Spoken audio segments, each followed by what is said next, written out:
Si je devais décrire notre invité du jour en une citation, je dirais « L'isolement est un ennemi de la société, aussi bien qu'un tourment pour l'individu. » Il est un modèle de réussite, un exemple de résilience qui s'acharne à poursuivre le succès du Brésil jusqu'au Canada. Cette semaine, à Diversité d'exception, nous vous présentons le portrait de Thiago Serra.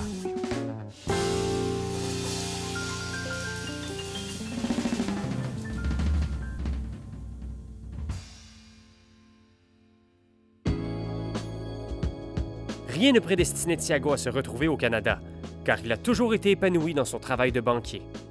Passionné au départ par l'éducation physique, il va bifurquer vers des études en administration des affaires, puis passera 8 ans dans le secteur bancaire. Si je pourrais commencer l'histoire, j'étais un amateur de soccer. Okay. Donc, un de mes joueurs inspirants, c'est Ronaldo.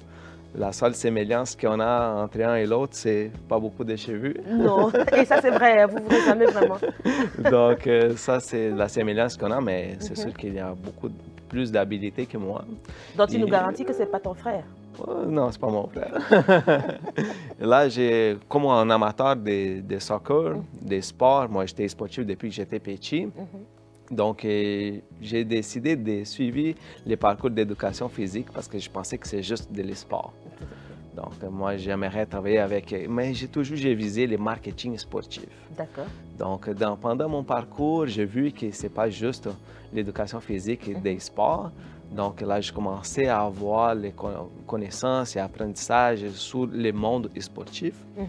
Mais avant même de terminer mes études, j'ai trouvé comme peut-être les destins, les institutions financières. Donc, j'ai passé un concours public au Banespa, c'est une institution financière. On parle à quel âge comme ça? Ça, c'est à l'âge de 19 ans. OK. Donc là, j'ai commencé à travailler à une institution financière publique. Là, elle était privatisée et là, j'ai passé pour un parcours de changement d'institution financière. Donc, tout mon parcours professionnel, il était fait dans les institutions financières au Brésil. La vie de Thiago est remplie de belles choses dans son Sao Paulo natal, mais il a toujours veillé à aménager l'avenir de sa famille. J'ai bâti ma petite famille. Je suis marié en 2009. Donc là,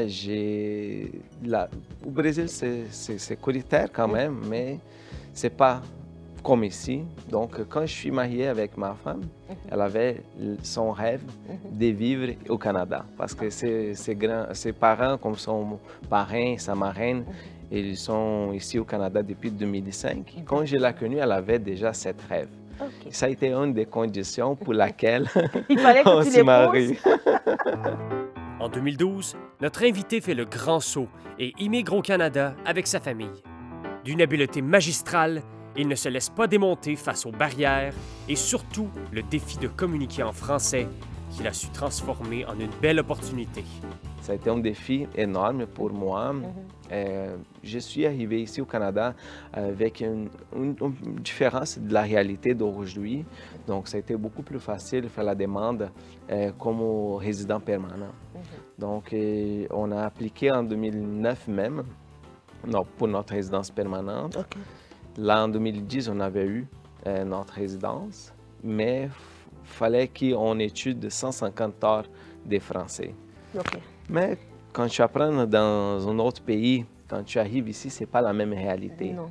Je ne parlais pas aucun mot vraiment en français, ni en anglais. Là, je me trouvais dans une difficulté d'intégration. La communauté brésilienne ou la communauté latine, elle n'était pas très forte à l'époque quand je suis arrivé ici en 2012. D'accord. Je suis moins gêné. Tu t'adaptes facilement? Je m'adapte facilement, oui. Mais moi, je m'ai mis un défi d'apprentissage. Donc, je disais que si je suis au Canada, je suis au Québec, il faut que j'apprenne bien le français. Donc, la francisation, je suis arrivé au mois de mai, ma francisation, elle avait le début au mois de septembre. Donc, j'avais une vague. Et là, qu'est-ce que il faut le faire? Je commençais à écouter des émissions, écouter des radios, la télé, tout en français, pour que je puisse déjà habituer mes oreilles à la compréhension du français. Ça facilitait ma transition. J'ai fait 3 mois de français et après ça, je suis arrivé au monde du travail. Thiago va libérer ses énergies et exprimer ses idées de façon efficace. Le sport refait surface. Il va non seulement se frayer un chemin dans un environnement où la langue est une barrière, mais aussi être un vecteur mobilisateur pour la communauté brésilienne. Pour tout dire, Thiago est un rassembleur et un modèle pour cette communauté. L'immigration du Brésil, la majorité des Brésiliens sont allés aux États-Unis parce que ça a été très connu. Il n'y avait pas beaucoup de monde qui connaissait au Canada. Donc, moi, j'ai commencé à faire des... Surtout, j'ai commencé à développer pendant mon parcours de travail. Et là, j'ai commencé à connaître des gens qui travaillaient avec la communauté brésilienne. Et là, ça me fait que l'immigration, ça a commencé de temps en temps, surtout pour les étudiants. Donc, les Brésiliens ont commencé à venir ici au Canada pour étudier et après avoir un visa de travail, la résidence permanente et tout. Alors, il y a cet amour pour le soccer qui ne t'a pas lâché parce que aussitôt, tu as aussi saisi ça comme une opportunité, tu as présenté ça à la communauté. Et puis, comment est-ce qu'ils se sont sentis quand tu as commencé à organiser des activités sportives? Les activités sportives, ça a commencé aussi, c'est pas juste le soccer, mais le soccer, on avait des équipes qui ont joué. Moi, quand je suis arrivé ici, je ne trouvais pas de Brésiliens pour jouer. Je commençais à jouer dans un tournoi pour les Italiens. OK. Donc, italien, moi, je suis d'origine italienne, mes grands-parents, de la côté de ma mère, sont des Italiens. Donc, moi, je m'intégrais en premier lieu à la communauté italienne avant de commencer à m'intégrer dans la communauté brésilienne. Et là, j'ai joué de soccer. Quand j'ai commencé à rencontrer un ou l'autre, on disait, pourquoi pas on commence à jouer de soccer? On a trouvé des endroits à Montréal pour jouer. Et c'est de là que j'ai commencé à avoir la connaissance, m'intégrer, avoir la connaissance d'autres personnes, des Brésiliens qui m'ont mis en contact avec un ou l'autre. Là, aujourd'hui, heureusement, je connais beaucoup de Brésiliens ici. La communauté a grandi tellement. Nous sommes à peu près 57 000 Brésiliens dans la région de Montréal et plus de 160 000 au Canada. Thiago ne s'arrête pas. Animé par un grand besoin d'être proactif, il recherche continuellement des opportunités stimulantes qui lui permettraient de grandir. Moi, je suis une personne qui j'aime faire les bénévolats pour les prochains. Okay. Donc, les valeurs que j'ai, c'est que moi, quand je suis arrivé ici au Canada, je pourrais faire les liens. Je n'avais pas aucune connaissance.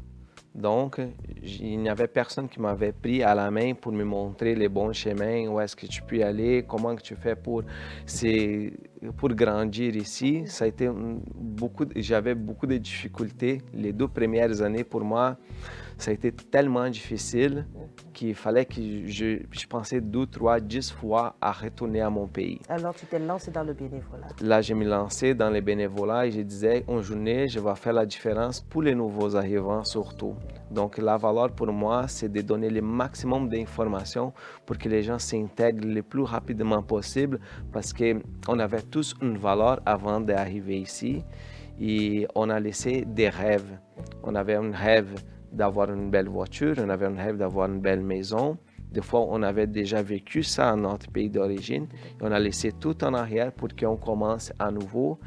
Il faut donner de l'encouragement. Et si on a la possibilité de démontrer les chemins, comment il peut arriver plus rapidement, il fait la connaissance surtout, les liaisons entre des personnes pour qu'ils puissent s'intégrer et avoir les entraides surtout. Pour moi, ça c'est ce qui me représente. Père dévoué de 2 merveilleux enfants et grâce au soutien de son épouse, Thiago opte pour un retour aux études. Le secret, c'est d'avoir une femme compréhensible.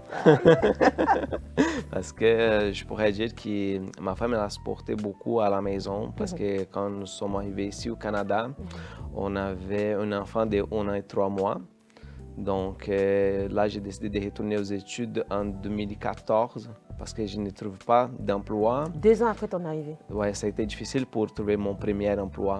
Je suis déposé, mais la barrière de la langue, ça a été difficile. Mais à un moment donné, j'ai décidé de retourner aux études parce que quand on a fait notre équivalence, je ne pouvais pas commencer à travailler ni comme administrateur, ni comme professeur d'éducation physique, parce que le français, ça a été une barrière. Et là, j'ai décidé d'aller étudier comptabilité. Et c'est ça justement qui m'impressionne. Pourquoi la comptabilité? Ça a été un chemin plus court pour que je puisse devenir, pas un comptable, mais un commis comptable. Et j'avais déjà une connaissance, ça a été gestion financière informatisée. Ça a été les cours de formation au Cégep que j'ai décidé de les faire. Mais est-ce que tu veux me faire comprendre qu'on a refusé de reconnaître tes acquis ou le fait que tu travailles déjà au niveau des finances dans ton pays n'a pas été accepté ici? Non. Pourquoi? Parce que toutes les formations que j'avais au Brésil, quand j'ai fait l'équivalence, ce n'est pas avec une équivalence d'un baccalauréat, mais comme une équivalence du Cégep. Pour que je puisse travailler comme professeur d'éducation physique, il faut faire certains cours complémentaires, mais pour l'administration, ça a été zéro reconnu. Il y en a plusieurs personnes avec beaucoup de compétences. Donc, si je pourrais donner un conseil au gouvernement, il faut bien évaluer et être clair parce qu'il y en a certains programmes d'immigration qui arrivent chez nous, comme dans mon cas, ils disaient « Nous attendons des personnes comme vous, votre parcours va faire la différence. » Mais quand on arrive ici, ce n'est pas la réalité. Et je sais qu'il y en a certains médecins, on a besoin de médecins ici, qui ont beaucoup d'expérience, mais il faut tout étudier, comme il y en a des ingénieurs, comme il y en a des médecins, comme il y en a plusieurs métiers. Mais quand ils arrivent ici, ils ne sont pas reconnus, il faut recommencer. Donc, si le gouvernement pouvait faire un exemple de recrutement qualifié pour ces gens-là qui ont déjà l'expérience ou qui passent dans un test ici des compétences, ça va pouvoir faciliter l'intégration des gens. Tout sourit à notre invité. Dans les sociétés où il passe, il se démarque auprès de ses pairs. Par son talent, il grimpe les échelons et aujourd'hui occupe une place de choix dans la société. Aujourd'hui, je travaille comme conseiller en stratégie d'affaires, Québec et Ontario. La grosse tête. On se prend la grosse tête. Est-ce que toi, ta modestie t'a quitté? Oui, non, je suis toujours modeste. À quoi est-ce que tu associes cela? Est-ce que c'est ce succès ou on va dire cette grade est due au fait qu'aujourd'hui on parle beaucoup de diversité, équité, inclusion ou tu penses que c'est le mérite? Bon, j'aime beaucoup parler de valeurs. Donc, quand j'ai connu les projets de Desjardins, parce que quand je suis rentré en 2018, il y avait un projet qui a été débuté en 2016 pour travailler et développer les communautés. Donc, l'objectif majeur, c'est de donner l'éducation financière à ces gens. Donc, ça a été vraiment moi, parce que je me rappelle quand je suis arrivé ici, je n'avais aucun accompagnement. Donc, quand on pouvait parler à quelqu'un avec notre langue maternelle, pour quelqu'un qui vient d'arriver et qui a pu travailler en collaboration, qui a pu donner notre valeur, qui a pu donner des informations pertinentes pour accompagner ces gens, s'intégrer plus facilement sur un bureau de crédit principalement, parce que moi j'ai pris 3 ans pour apprendre qu'est-ce que c'est un bureau de crédit et j'ai appris de la mauvaise façon. Donc ça c'est les valeurs qui ça me représente. D'accord. Donc c'est ça, tu associes ça à tes valeurs. Oui. Mais dis-moi, comment est-ce qu'on se sent face au regard des collègues, des collaborateurs, lorsqu'ils sont comme dubitatifs par rapport à ce poste qu'on nous a donné? Toi, pour ton cas, comment tu t'es senti? Moi, je me sens à l'aise parce que on voit que tout le monde a les opportunités. mais il y en a aussi la méthode qu'il faut faire son mérite. Donc, nous sommes très collaborateurs. Moi, j'aime collaborer avec mes pairs, j'aime collaborer avec mes collègues. Donc, la collaboration pour tous les milieux, pour moi, c'est le plus important. Donc, quand tu as la collaboration, les gens, quand voient que tu commences à grandir, c'est pour les mérites aussi. Donc, sans regarder si nous sommes plus hauts, pour moi, je suis la même personne que j'ai rentré jusqu'à date, sans rien changer, un mot. Rien n'a changé. Rien n'a changé.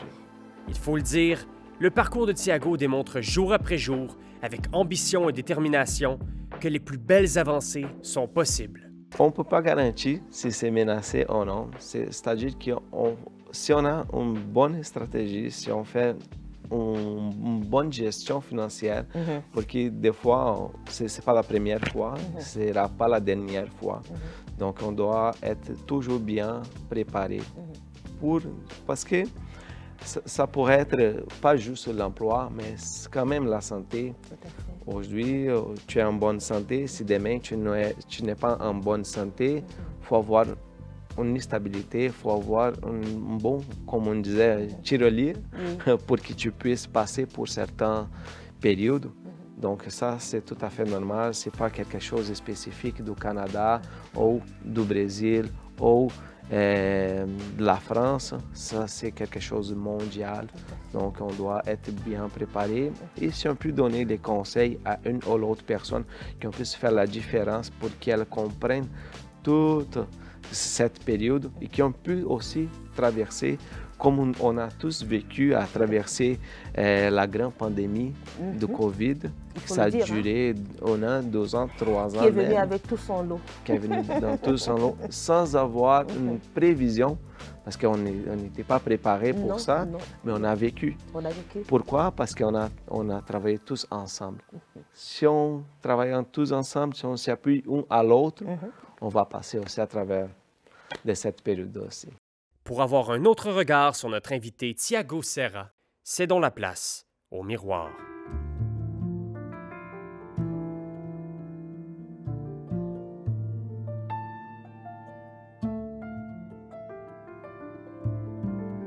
Thiago, lorsqu'on fait face à des barrières comme la langue, on se sent incompris le plus souvent, frustré la plupart des temps.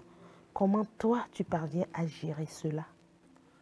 Bon, à ce moment-là, moi, j'essaie de m'exprimer doucement, tranquillement, respirer plus souvent pour que je puisse transmettre les messages. Ça a été ça a été un peu drôle parce qu'au début, à cause de nos accents, des fois, on dit des mots. Et puis, c'est pas ça. C'est pas ça. Donc, j'ai passé plusieurs fois pour ça, en dire un mot qui ne concorde pas avec les contextes qu'on parle. Et en ce moment, on regarde, on se dit, il fallait recommencer, il faut faire quoi?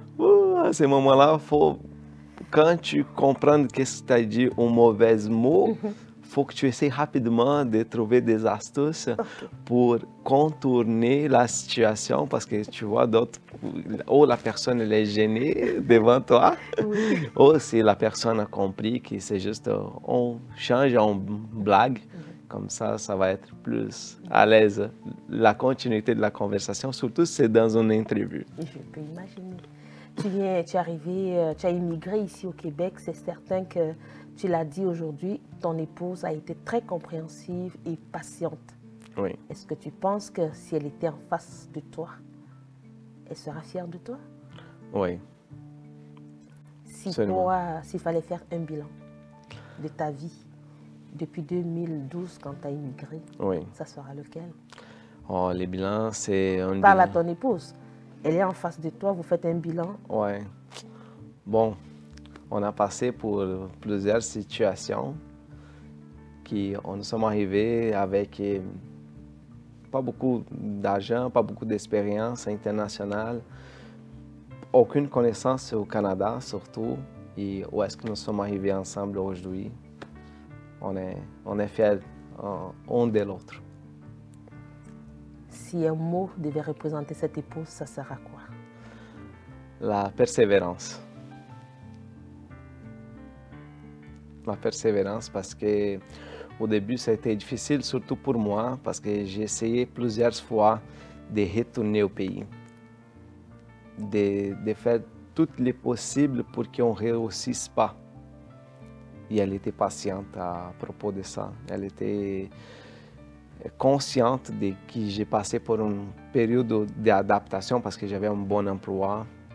Et je suis arrivé ici comme une personne qui vient de débuter, zéro expérience. Et c'est elle qui m'appuyait tout le temps. À chaque fois, quand tu voulais retourner, elle te disait quoi? Elle disait non, on va réussir, on est ensemble. Moi, je pars au travail parce qu'elle parlait déjà anglais. Elle a travaillé autant que moi, j'ai étudié, que je faisais des programmes et tout. Elle me supportait. Donc aujourd'hui, si je travaille, si j'ai fait tout ce que j'ai pu, c'est pour notre bien-être, surtout le bien-être de la famille. Et si tu étais en face de tes parents, ça sera quoi? Est-ce que tu penses que tes parents seront fiers de toi aujourd'hui? Oui, surtout parce que j'ai perdu mon père très jeune. Donc j'étais très jeune quand j'ai perdu mon père et ma mère, c'est une personne de la maison. Elle a arrêté de travailler quand je suis né. Et c'est juste mon père. Et j'avais une soeur jeune. Ma soeur, elle avait 14 ans quand j'ai perdu mes parents. Donc je suis devenu son père parce qu'on a une différence de 7 ans. Et à ce moment-là, mon père il est fier parce que moi, je donnais le support. J'ai fait tout ce que j'ai pu aussi pour supporter ma mère financièrement parce que ma mère ne travaillait pas à l'époque. Et j'avais une soeur aussi, mineure. Donc, ma mère et mon père sont contents. Thiago, tu dis dans ton parcours qu'il est guidé par la résilience, la passion, les défis et la quête incessante. Qu'est-ce qui t'a le plus blessé dans ton parcours, Thiago? Le plus blessé dans mon parcours, c'est... Je pense que ce qui m'a plus blessé dans mon parcours, c'est les opportunités et aussi j'ai passé par une période ici, je pourrais dire de racisme.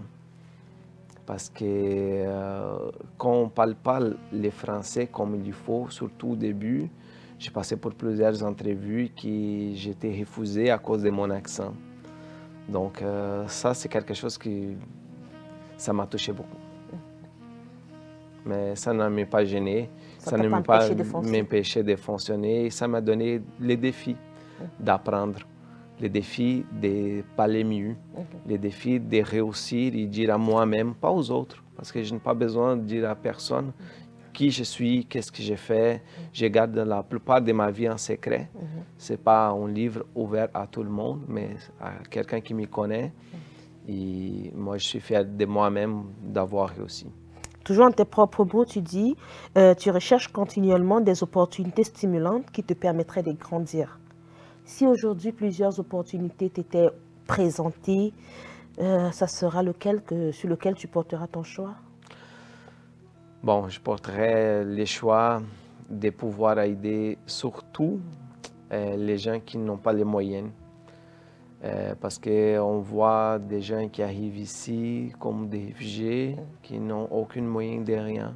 Et si on peut mettre en connaissance ou la conscience des gens qui ont le pouvoir de pouvoir aider et contribuer, ça c'est les valeurs à ajouter. D'accord.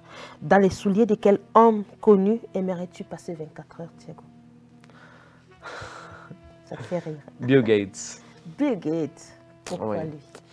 lui? Lui, parce que c'est une personne très intelligente, c'est une personne qui il a un peu son humilité, je pourrais dire les simples. Et il fait beaucoup à les autres sans dire à personne. Il n'a pas besoin de dire à personne autant de donations qu'il fait. Et si je pourrais être dans ses souliers et avoir ses pouvoirs, je ferais les mêmes. Donner à les prochains sans dire à personne. Thiago, cet homme fier aujourd'hui de lui, tu l'as répété à plusieurs fois dans notre émission. Et si c'était à refaire, À refaire, tu choisiras toujours le même métier? je choisirais toujours les mêmes métiers, Certain? certains. Merci Si, infiniment. si je pourrais faire la différence à des gens, je n'ai pas, moi, comme une personne à être visée comme un exemple. Moi, je ne me trouve pas, je ne me donne pas cette titre d'être une personne comme exemple à quelqu'un d'autre. Mais si je pourrais, oui, je ferais la différence pour les communautés, je ferais la différence pour les prochains. Si tu avais un message de fin à attribuer à toutes les communautés brésiliennes qui viennent pour leur première fois, c'est quoi ton message? Le message, c'est qu'il faut bien préparer les avenirs. Si vous êtes une personne bien préparée, si vous êtes une personne qui sait où est-ce que tu veux y aller, mais que tu peux passer par certaines difficultés pendant ton chemin, vas-y. Il n'y a rien qui nous empêche de réussir. Il n'y a aucune barrière pour aucun être humain. Thiago, merci d'être venu. Plaisir. Merci de faire partie de cette diversité déception. Merci beaucoup. Cette diversité qui est une richesse. Ça me fait tellement plaisir de pouvoir participer.